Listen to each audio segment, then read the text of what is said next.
It is 6:45 on this Thursday, at a time when so many people are living paycheck to paycheck and the cost of living remains high. Mike, you've learned people are more vulnerable when it comes to certain types of schemes than ever before. Yeah, it is no secret that everyone is trying to stretch their dollar right now, and many are looking for ways to make more, which is a prime setup for scammers. And that's why when you log onto social media or you check your inbox, you might see ads claiming that you can make some serious cash quick. But some of them, as you might imagine, are not legit. They fall under what's called push-button scams, a type of financial fraud where scammers trick someone into authorizing a payment to them under false pretenses. They'll put phony ads on social media. They'll use deepfake videos of celebrities to say that you can make a ton of money. Well, that's exactly what happened to one Northeast Ohio man. I spoke with him as he now tries to repay tens of thousands of dollars in debt he incurred after watching a video featuring a music superstar.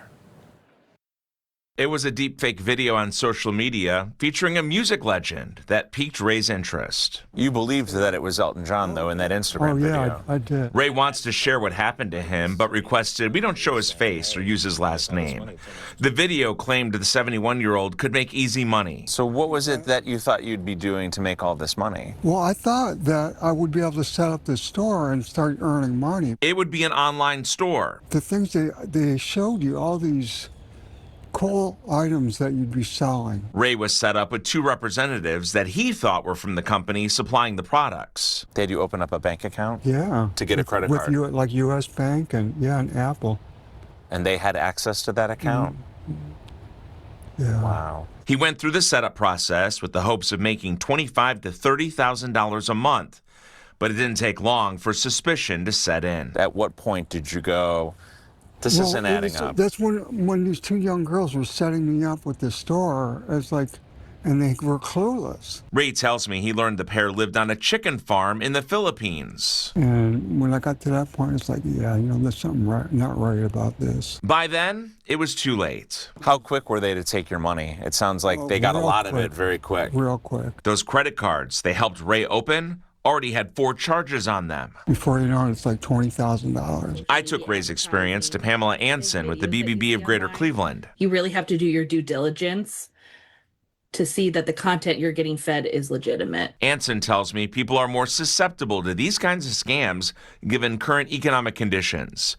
She encourages everyone to do their homework. And remember, if it sounds too good to be true, steer clear. Watching for what you're clicking on social media, doing your research that is this company that is claiming that you'll make a lot of money legitimate. Check the website. You can do a who is search to see how long the website's been created. As Ray deals with the emotional toll of being taken advantage of. Everything they tell you is a lie to get money, He's trying to figure out his finances after taking a huge financial hit. I just wanted extra income.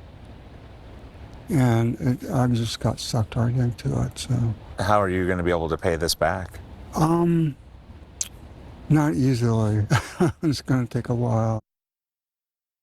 And here's the sad reality, Tiffany. Ray was only working part-time when he got caught up in this scam, and the loss has now forced him to return to work full-time as he looks for ways to chip away at this debt that he owes. Some good news. We got an update since I last spoke with Ray. He's been able to recover about $9,500 from U.S. Bank. He's working with the other creditors to try to get more of his money back. So hopefully that works. And kudos to him for coming forward, because a lot of people just stay silent. So hopefully this will help others. And we're only going to see more of this. These AI deepfake videos, they are everywhere and they are so believable. Yeah, it's really frustrating to see. I feel like I get sick every time I hear about someone getting taken advantage of. In Ray's situation, it's so sad. It's so important for you to bring it to us. Thanks, Mike.